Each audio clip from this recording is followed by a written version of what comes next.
My objective for this video is to provide with you some of the key points and ideas that the book has to offer, while also sharing how the book has helped me to understand and vanquish some of the limiting beliefs I battle in my own life.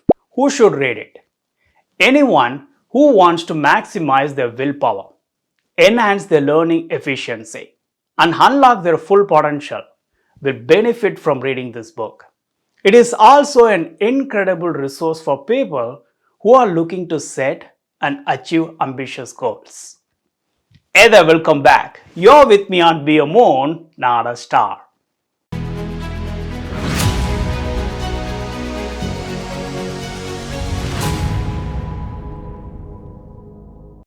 Before we go any further, let's understand what is meant by limitless. One pervasive misconception is many of us think limitless means perfection or without flaw. It is significant to understand that being limitless means we are not limited or withheld by the obstacles that we face in our lives. Of course, we all have limiting beliefs in our own lives, which can hold us back from pursuing new job, making new friends, or taking the first step toward an exciting goal. In my own personal experience, I often told myself that I didn't have enough time for anything, which holds me down from pursuing my passion, goals, and dreams in the past. Jim Kwik says limiting beliefs can be identified quite easily by just listening to the negative self talk that we use in our heads. Like we can't do it, we don't have enough time for it, or we are not good enough to do so. Pay attention to those negative thoughts when you encounter challenges. The second idea is, do you think technology makes our lives easier or hinders our learning abilities? The question is simple, but the answer is far from straightforward.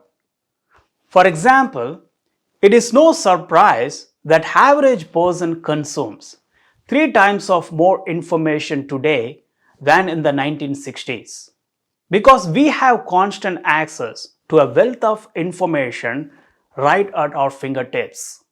And some of us would agree that there is no shortage of options on the internet. Of course, it's a benefit. That would allow us to see things from different perspectives. However, the challenge is many of us don't actually look for varied perspectives. Instead, we identify few sources we already agree with and accepting their ready-made options and use them to reinforce our beliefs. As a result, our capacity for deduction and problem solving begin to deteriorate. We also lose our ability to think outside the box. This book offers a suggestion to overcome this. One simple trick is to spend 30 minutes each day with all your devices turned off. And we can use the time to relax, be creative, or just let our mind wander. The third idea is effective reading. Consider a book you were forced to read in your elementary school. And on the other hand, imagine a book that was recommended by your mentor, who is someone you greatly admire, and tells you that this book contains the secret which uplifted his life. Now the question is, which book do you prefer to read? Jim Kwik says all learning is state dependent. So before we start reading anything, we put ourselves in the peak state of curiosity, wonder, and excitement.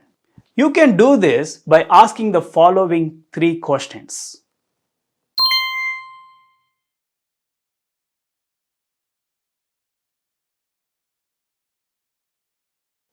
Assume that every book you read contains a profound insight. For example, imagine someone who spends years or decades obtaining knowledge and paid hundreds of thousands of dollars to travel around to gather information and experience to write a book that we read. As a reader, we gain that profound insight in just a few months with few bucks, which is remarkable.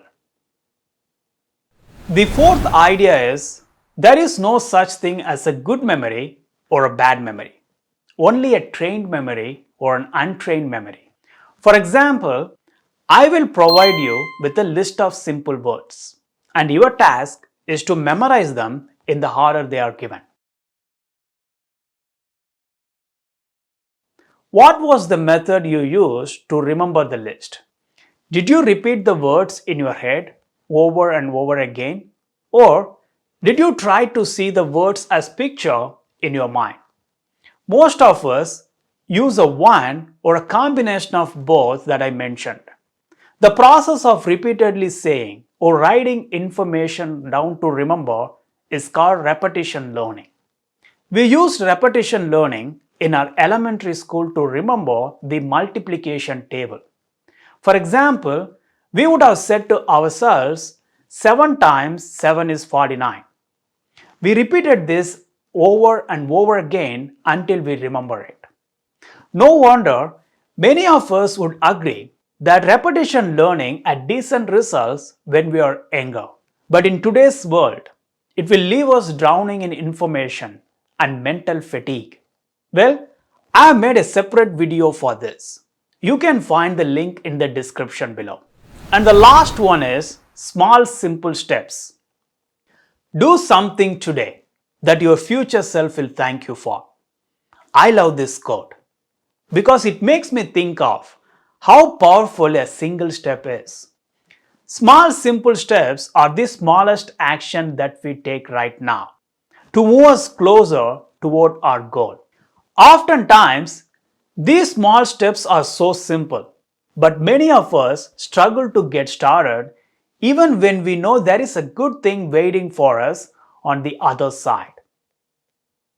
Overall, I strongly recommend this book if you are new to the idea of overcoming your limiting beliefs.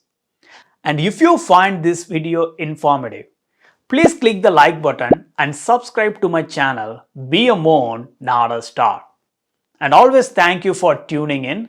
We'll see you there in another video 2 weeks from now. Until then, I am Prakash, signing off.